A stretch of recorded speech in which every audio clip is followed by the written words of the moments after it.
Objective criticism, such as Kishore's, is one of the reasons that parties champion for wider access to IDP camps in the north.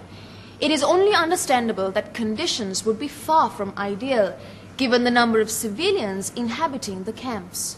However, if more people are given access to camps, it will not only ensure greater accountability on the part of the government, but will also contribute towards greater understanding of the massive task the government has to handle and instill confidence that its efforts are indeed paying off. Still on the subject of IDPs, Tarika spoke to Amin Awad of the UNHCR about the significance of World Refugee Day in Sri Lanka's current context. Thanks for joining me on the program, Mr. Awad. In a little while I'm going to ask you about World Refugee Day, but first I want to focus on Sri Lanka. Now, on one hand, it seems like our refugee problem is the worst that it's ever been, but on the other hand, the war is over, and that means the problem has stabilized, at least from the previous year. My first question to you is, what is the UNHCR's foremost concern this year as opposed to the previous year? Well, you're right, the war has ended and the situation should stabilize. There's no open conflict. On the other hand, the end of the war, after long years, produced a massive number of internally displaced Sri Lankan for whom we have to find solutions.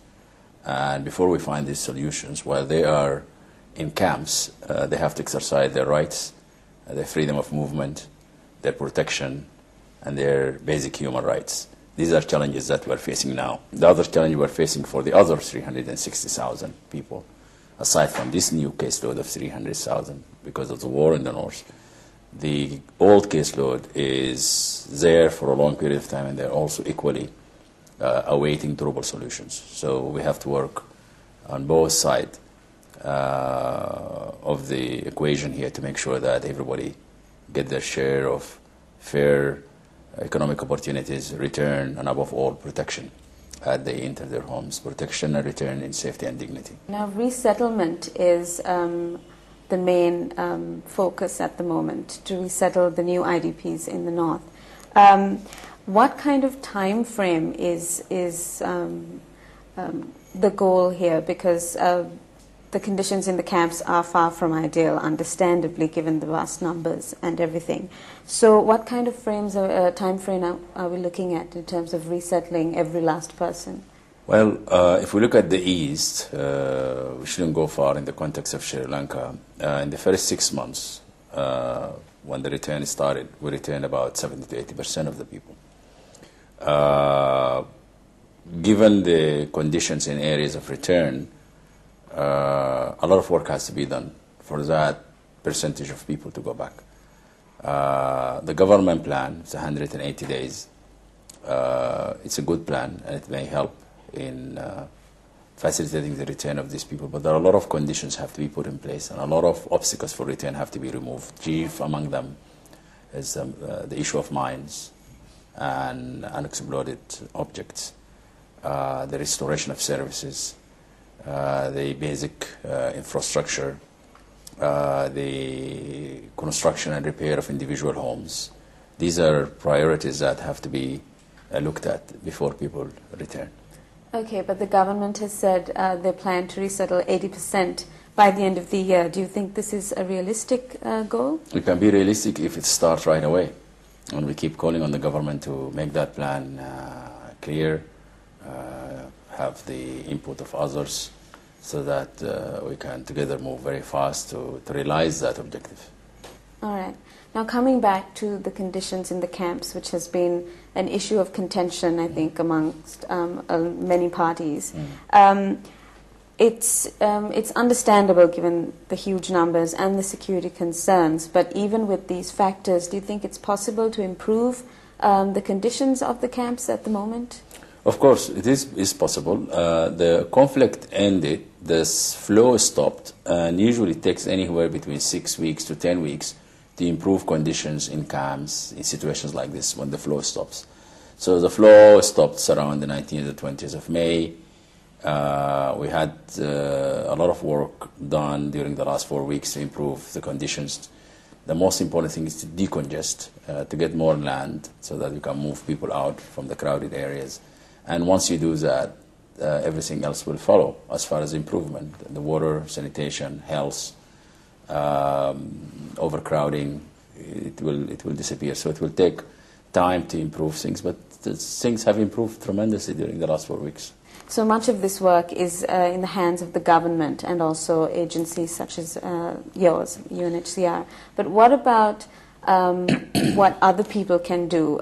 What do you think about the private sector, for example? The private sector, as the case in many other countries, have a major role to play, and it is part of the corporate social responsibility, which I see here started on a very small scale. For example, we have joint ventures now with Brandix, which is a 100% Sri Lankan company, with HSBC, which is an international foreign bank in Sri Lankan soil, who are interested in supporting IDPs through our organizations. Some of them, I understand, are supporting directly, but perhaps their work is not publicized as others. But I think the Chamber of Commerce and the private sector in Sri Lanka has a big role to play in supporting the IDPs.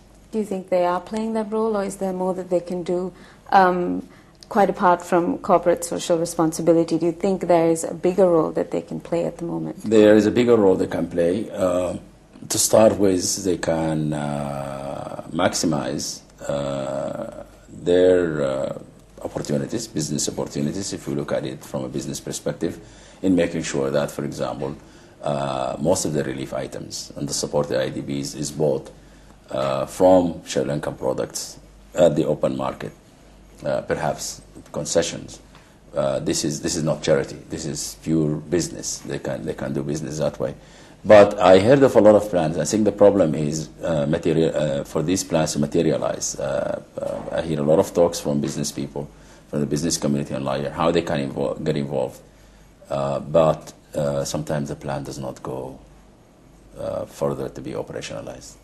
World Refugee Day is commemorated every year on the 20th of June, but it seems a grim reality that the numbers of refugees keep increasing from year to year. My final question to you is, do you think that the governments around the world are paying enough attention to this problem? It is a problem that they don't have choice but to face, and it can be faced by good practices, by being good members of the international community, for states to take up their responsibilities as far as protection of refugees and asylum seekers, by being part of the 1951 Convention on Refugees, and by being part of the 1964 Convention on Statelessness, because this is another problem that a lot of displaced people or people in exile are facing, sometimes also in their own countries. And I think the problem is not going to go away without regulation, without policies, and without adhering to international instruments, also to enable them to be part of a bigger family that can support each other. And also refugees is a national and international and regional security concern. If they're not tackled in a very careful manner and in consultation with those who are concerned, things can go wrong.